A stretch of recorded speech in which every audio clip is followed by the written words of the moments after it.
Those people didn't go with you because of cost. Maybe there was better service from the competition. You try and get those reasons out of why a client didn't move forward with you. But really, it's not a situation. A lot of times, this is where I'm going with this. A lot of times when people reflect, the first thing they want to do is cut costs. And I understand there's negotiations, and I understand the auto industry. When you're buying a car, you come in with a set price and you're not moving. This is what your budget holds, and you stand firm. And if they can't do it, you got to leave. I get that. But when we're in that situation, the first thing we want to do is cut costs. Now think about that. If you have an opportunity to learn from something, why did you offer something to someone for $1,000 anyway if it wasn't worth it? If the first thing that you want to run to is making it $800 instead of $1,000. And I feel like we do that to ourselves. What are we worth? What are we offering up to the universe? And what are we receiving back from the universe? And it's the first thing that we want to do as we're out there operating in the world is to cut our service, our needs, what we have to offer. So instead of, there's a lot of people that when the tough, when it gets tough, they give up. So they stop putting out that self-worth or reevaluating what could I have done better, or just simply saying, you know what, I lost out. I'm going to try again. I get to start over. I get to re-examine. And the next time I will have experience and I will know better. And if you gain nothing else from having to start over or sweep everything into the trash and begin again, if there's nothing else that you gain from that than experience and the will to be able to know how to handle rejection, how to handle, failed diet, smoking, attitude, exercise, relationships. So it's all education. The job I had, I absolutely loved it. I was a sales trainer and recruiter, and I loved that job. And it was hard work, but I used to tease and say, I am getting paid. It's like I'm getting paid to talk. I'm getting paid to listen. And I'm getting paid to go to college. And I look at every job, every experience I've ever had as education, college. Especially, I should say extended education. Especially because when I'm in the moment, I'm constantly learning. But only if I allow myself to do that. We can shut it out. We can, and I've done it. This is an idiot instructor. This guy has no idea what he's talking about. How did he get his job? And you kind of drift off and you get that glaze over your eyes. You might be in a seminar or what have you, but there is always, I don't care if it's the most, and really there are idiots out there doing that kind of stuff, but there's always something to learn. And it might just simply be from somebody else who's at the class or the seminar or who started the job with you in the same class. There's always an opportunity. Recently, I had accepted, I thought I wanted to be a marketing director all my life, but I had a really, really bad taste. Remember I talked to you about the taste? I had a really bad taste. I started with this auto dealership, and I was going to be a marketing director. And I was excited about the responsibilities. It sounded like the perfect job for me. If there was something else I was going to do in this phase of my life that would have touched on all of my talents and everything that I love to do on a daily basis. This sounded like the job. Plus, I am obsessed and love cars. So I thought it was a perfect situation. Well, it turned out the communications within the organization were awful. Although I'm experienced, the training was next to none. It was kind of like putting me up in an office and letting me, baptism by fire, which wasn't fair to anybody that I was in charge of, any project I was in charge of, because when you're at that level of responsibility, I don't care if you've done the exact same job at a different company, this company does it different. And you need to learn that, and they need to be teaching you that. So I was really disappointed in the management and the communications. It was awful, terrible, really super nice people, but they had no idea what they were doing. So it was very short-lived because I do have some years on me. I'm not, 20-something floundering around in the universe and just, okay, this is how this job is going to be. No. I believe that, and that's another point I want to make. If you start a job and you feel it isn't right, and I don't mean, I'm stressed out, I've got so much to learn.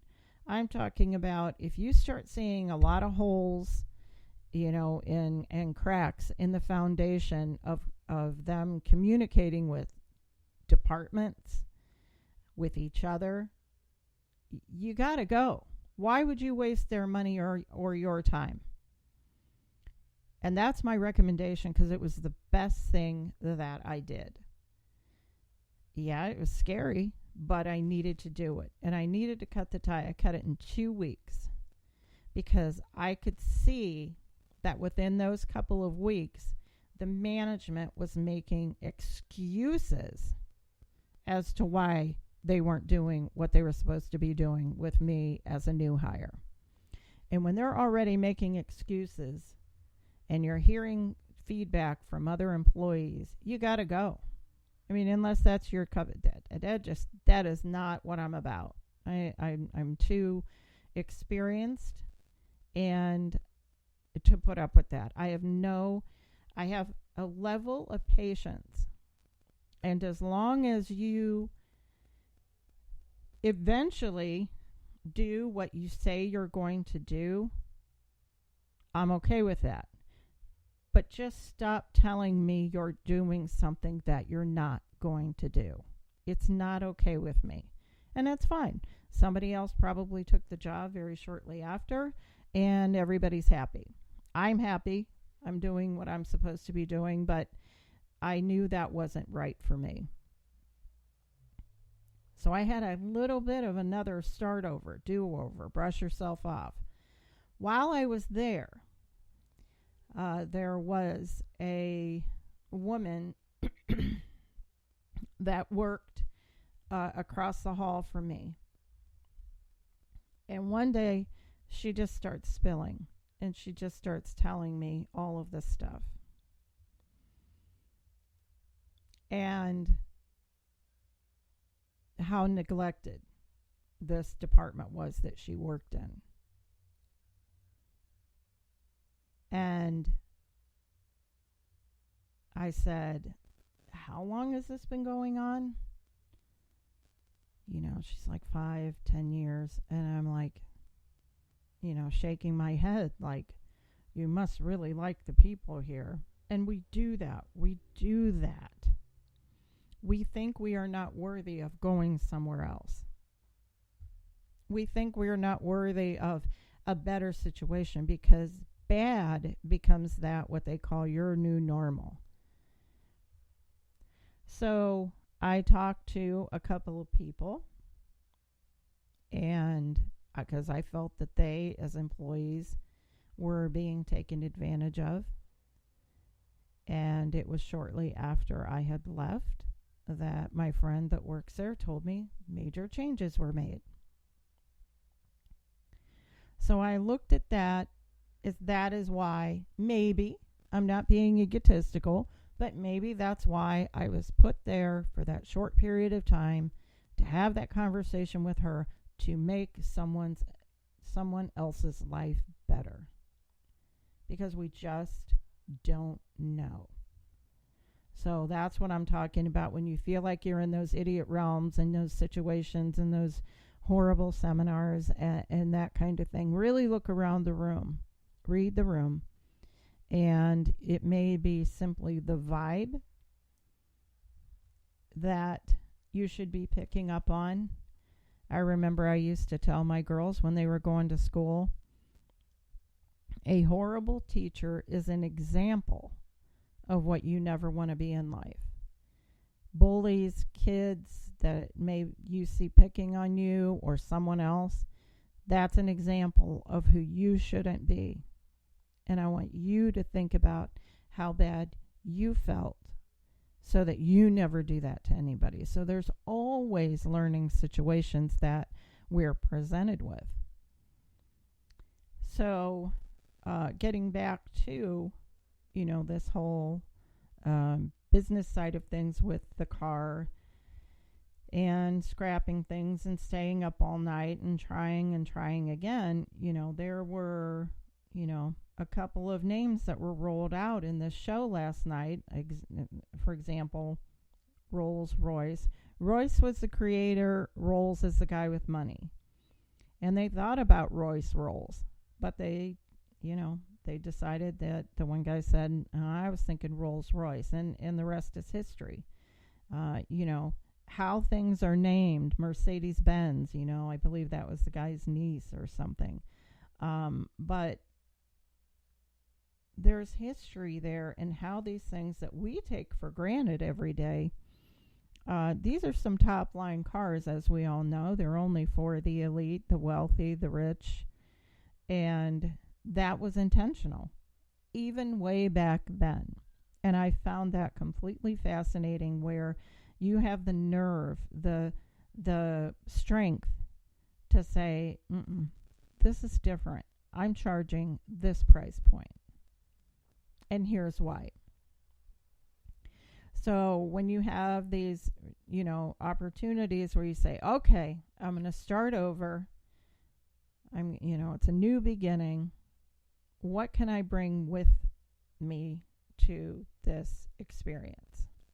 The new experience, the good stuff, the good luggage that you'll be able to apply as you make your step forward.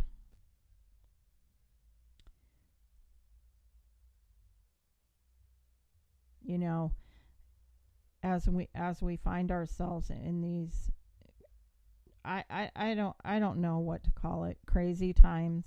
I've never experienced it in my whole lifetime, ever. You can get overwhelmed, really overwhelmed.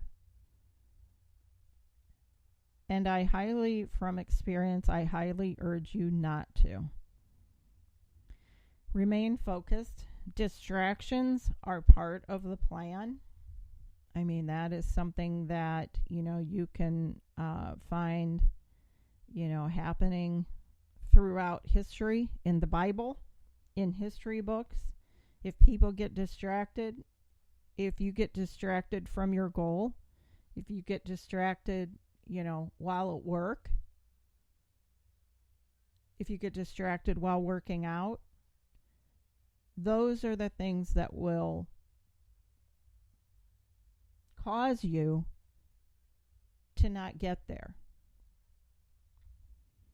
If